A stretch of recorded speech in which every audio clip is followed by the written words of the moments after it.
Kalau kita lihat kota mandiri raksasa kaya BSD City, pernah kebayang nggak sih gimana sebenarnya keuangan di baliknya?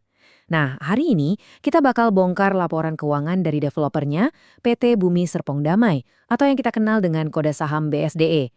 Kita mau cari tahu, apa sih cerita di balik angka-angka triliunan rupiah itu? Oke, kita bakal pecah pembahasannya jadi 5 bagian simpel. Pertama, kenalan dulu sama perusahaannya. Terus, dari mana aja duitnya datang, apa aja mereka punya, gimana cara mereka biayain proyek-proyek raksasanya, dan terakhir, gimana rapor akhirnya. Yuk, langsung kita mulai aja. Oke, bagian pertama. Kita kenalan dulu sama raksasa properti yang jadi topik utama kita hari ini. Siapa sih sebenarnya BSDE ini? Jadi yang perlu kita tahu, BSDE ini bukan perusahaan kaleng-kaleng ya. Dengan kode saham BSDE, mereka ini pemain kelas kakap di industri real estate Indonesia. Artinya, apa yang terjadi sama mereka sedikit banyak bisa jadi cerminan kondisi pasar properti nasional. Nah, ini dia pertanyaan intinya. Gimana caranya perusahaan segede ini bisa dapat uang? Yuk kita coba ikutin alur duitnya dan kita bedah sumber-sumber pendapatan mereka. Oke, siap-siap ya. Angka pertama yang kita lihat ini luar biasa. 12,78 triliun rupiah. Itu total pendapatan yang mereka dapat dalam setahun. Kebayang nggak sih gedenya? Angka segitu cukup buat bangun ribuan rumah mewah loh. Tapi tunggu dulu. Ada yang menarik nih.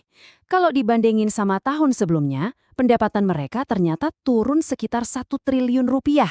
Nah, ini kan jadi pertanyaan ya, apakah ini pertanda yang kurang bagus atau jangan-jangan ini justru bagian dari sebuah strategi yang lebih besar? Oke, pertanyaannya, uang triliunan tadi itu datangnya dari mana aja? Jawabannya ada di rincian berikutnya. Nah, ini dia jawabannya. Sebagian besar, yaitu 11 triliun, itu murni dari jualan properti. Sisanya dari sumber yang lebih rutin, kayak uang sewa, hotel, sama arena rekreasi. Ini strategi yang cerdas banget loh. Mereka dapat pemasukan gede dari proyek yang laku, tapi di saat yang sama tetap ada aliran uang masuk yang stabil tiap bulannya. Poin ini penting banget buat dicatat. Laporan ini bilang nggak ada satupun pembeli yang kontribusinya lebih dari 10% ke total pendapatan. Artinya apa?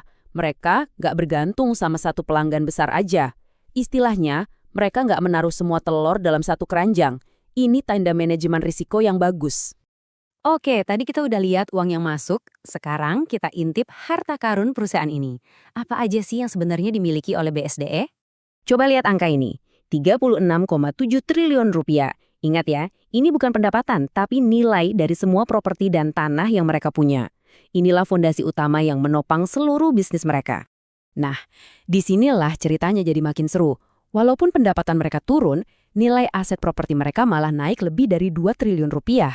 Ini sinyal kuat kalau mereka terus investasi dan membangun untuk masa depan, bahkan saat penjualan lagi sedikit melambat. Dan kalau kita bedah lagi asetnya, ini dia yang bikin kaget. Lebih dari separohnya itu ternyata tanah yang belum diapa-apain.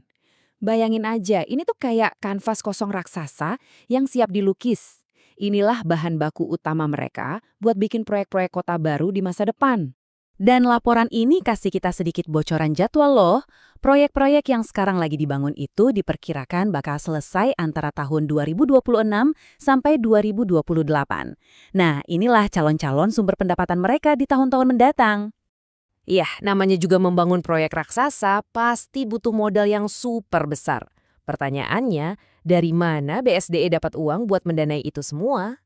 Sebagian besar modal mereka, sekitar 3,1 triliun rupiah, itu datangnya dari pinjaman jangka panjang. Bentuknya obligasi dan sukuk. Gampangnya gini, ini cara mereka pinjam uang dari publik buat modalin proyek-proyeknya.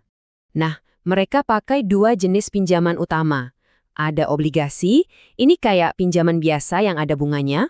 Terus ada sukuk, ini versi syariahnya. Jadi investor dapatnya bagi hasil dari keuntungan aset, bukan dari bunga. Coba diperhatiin tanggal jatuh temponya, 2030, 2032, bahkan ada yang sampai 2035. Ini nunjukin kalau mereka punya visi jangka panjang. Mereka nggak buru-buru dan punya waktu yang cukup buat selesain proyek dan dapat untung sebelum pinjamannya harus dilunasi. Oke, semua potongan puzzle-nya udah kita lihat. Pendapatan, aset, sama utang. Sekarang, yuk kita satuin semuanya. Jadi, gimana nilai rapor akhir untuk BSDE di tahun 2025? Rapornya ini nunjukin cerita yang sekilas aneh, tapi sebenarnya sangat positif. Pendapatannya emang turun, tapi coba lihat 2 baris di bawahnya. Total aset dan total ekuitasnya, yaitu kekayaan bersih perusahaan setelah dikurangi utang, justru naik pesat. Jadi kesimpulan utamanya begini, meskipun penjualan tahunan mereka sedikit turun, fondasi perusahaan malah jadi makin kokoh. Mereka kelihatannya lebih fokus memperbesar kue aset mereka buat jangka panjang daripada cuma ngejar penjualan jangka pendek. Nah, ini yang membawa kita ke pertanyaan besar di akhir. BSDE ini jelas punya amunisi yang luar biasa banyak, berupa aset dan tanah. Tantangan berikutnya adalah gimana cara mereka mengubah tumpukan aset ini menjadi pundi-pundi pendapatan di tahun-tahun mendatang. Cuma waktu yang bisa menjawabnya.